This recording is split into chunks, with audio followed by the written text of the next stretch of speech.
ఎలాంటి ఓవెన్ లేకుండా, మైదా లేకుండా ఇంట్లోనే సూపర్ సాఫ్ట్ చాక్లెట్ కేక్ ని తయారు చేసుకోవచ్చు. పిల్లలకి ఎప్పుడైనా కేక్ కావాలి అనిపించినప్పుడు ఇలా చిటికలో చేసి పెట్టండి. ఇప్పుడు గిన్నెలో కొంచెం వేడి పాలు తీసుకొని 1 కప్పుకి 2 కప్పుల కోకో పౌడర్ని వేసి బాగా కలపండి.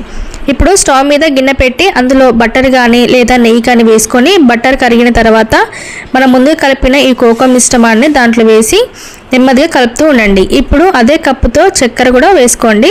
చక్కెర పూర్తిగా కరిగిన తర్వాత చిక్కబడేదాకా కలుపుతూ ఉండండి.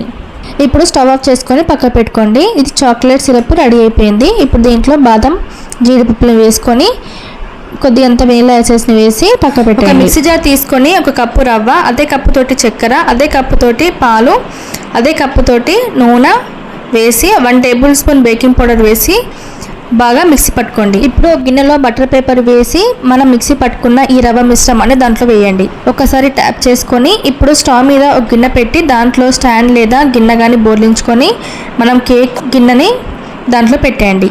మూత పెట్టేసి మీడియం ఫ్లేమ్లో బేక్ అయ్యేదాకా ఉంచండి. మధ్యలో ఒకసారి టూత్ పిక్ లేదా స్పూన్తో చూడండి, కేక్ రెడీ అయినట్లే.